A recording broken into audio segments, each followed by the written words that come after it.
President Joe Biden said Wednesday that he would not supply offensive weapons that Israel could use to launch an all-out assault on Rafah, over concern for the well-being of the more than 1 million civilians sheltering there.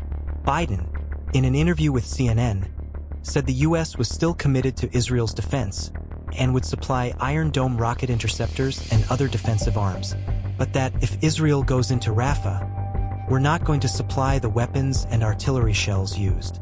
The U.S. has historically provided enormous amounts of military aid to Israel that has only accelerated in the aftermath of Hamas' October 7th attack that killed some 1,200 in Israel and led to about 250 being taken captive by militants. Biden's comments and his decision last week to pause a shipment of heavy bombs to Israel are the most striking manifestations of the growing daylight between his administration and Israel Prime Minister Benjamin Netanyahu's government. Biden said Wednesday that Israel's actions around Rafah had not yet crossed his red lines, but has repeated that Israel needs to do far more to protect the lives of civilians in Gaza. The shipment was supposed to consist of 900-kilogram bombs and 225-kilogram bombs, according to a senior U.S. administration official who spoke on the condition of anonymity to discuss the sensitive matter. The focus of U.S. concern was the larger explosives and how they could be used in a dense urban area. Civilians have been killed in Gaza as a consequence of those bombs and other ways in which they go after population centers, Biden told CNN. I made it clear that if they go into Rafah, they haven't gone in Rafah yet. If they go into Rafah, I'm not supplying the weapons that have been used historically to deal with Rafah, to deal with the cities that deal with that problem. We're not walking away from Israel's security. We're walking away from Israel's ability to wage war in those areas, Biden continued. Defense Secretary Lloyd Austin earlier Wednesday confirmed the weapons delay, telling the Senate Appropriations Subcommittee on Defense that the U.S. paused one shipment of high-payload munitions. We're going to continue to do what's necessary to ensure that Israel has the means to defend itself, Austin said. But that said, we are currently reviewing some near-term security assistance shipments in the context of unfolding events in Rafah. It also comes as the Biden administration is due to deliver a first-of-its-kind formal verdict this week on whether the airstrikes on Gaza and restrictions on delivery of aid have violated international and U.S. laws designed to spare civilians from the worst horrors of war. A decision against Israel would further add to pressure on Biden to curb the flow of weapons and money to Israel's military.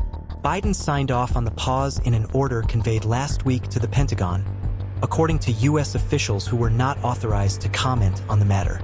The White House National Security Council sought to keep the decision out of the public eye for several days until it had a better understanding of the scope of Israel's intensified military operations in Rafah, and until Biden could deliver a long-planned speech on Tuesday to mark Holocaust Remembrance Day. Biden's administration in April began reviewing future transfers of military assistance. As Netanyahu's government appeared to move closer toward an invasion of Rafah, despite months of opposition from the White House. The official said the decision to pause the shipment was made last week and no final decision had been made yet on whether to proceed with the shipment later. U.S. officials had declined for days to comment on the halted transfer, word of which came as Biden on Tuesday described U.S. support for Israel as ironclad, even when we disagree. Israel's ambassador to the United Nations, Gilad Erdan, in an interview with Israeli Channel 12 TV News, said the decision to pause the shipment was a very disappointing decision, even frustrating. He suggested the move stemmed from political pressure on Biden from Congress, the U.S. campus protests, and the upcoming election. The decision also drew a sharp rebuke from House Speaker Mike Johnson and Senate Republican leader Mitch McConnell, who said they only learned about the military aid holdup from press reports, despite assurances from the Biden administration that no such pauses were in the works. The Republicans called on Biden in a letter to swiftly end the blockage, saying it risks emboldening Israel's enemies, and to brief lawmakers on the nature of the policy reviews. Biden has faced pressure from some on the left and condemnation from the critics on the right who say Biden has moderated his support for an essential Mideast ally.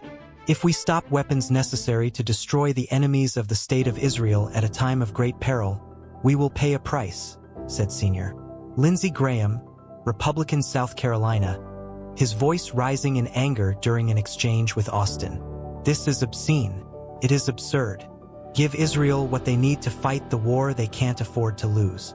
Independent Senator Bernie Sanders of Vermont, a Biden ally, said in a statement the pause on big bombs must be a first step.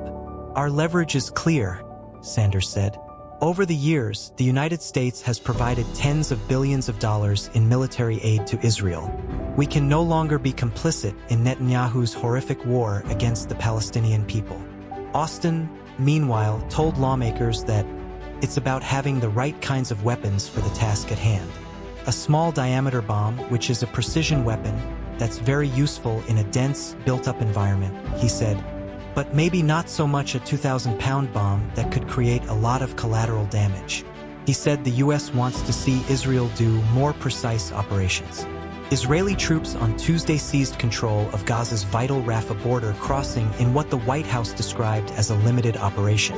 That stopped short of the full-on Israeli invasion of the city that Biden has repeatedly warned against, most recently in a Monday call with Netanyahu. Israel has ordered the evacuation of 100,000 Palestinians from the city. Israeli forces have also carried out what it describes as targeted strikes on the eastern part of Rafah and captured the Rafah crossing, a critical conduit for the flow of humanitarian aid along the Gaza-Egypt border.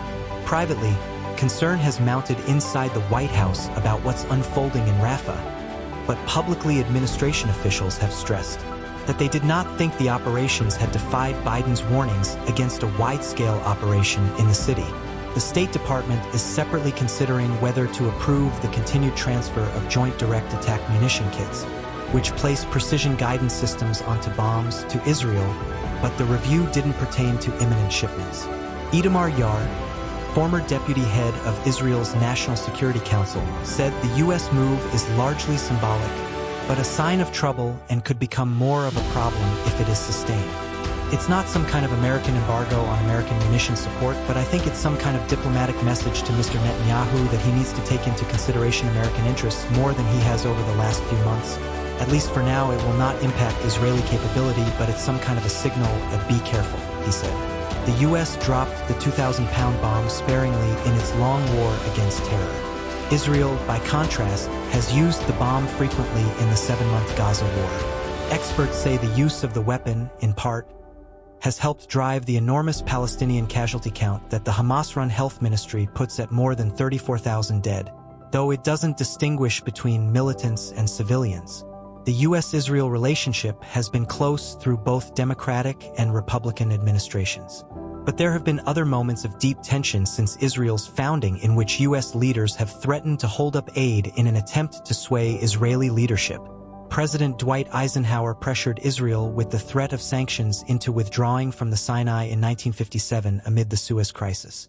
Ronald Reagan delayed the delivery of F-16 fighter jets to Israel at a time of escalating violence in the Middle East.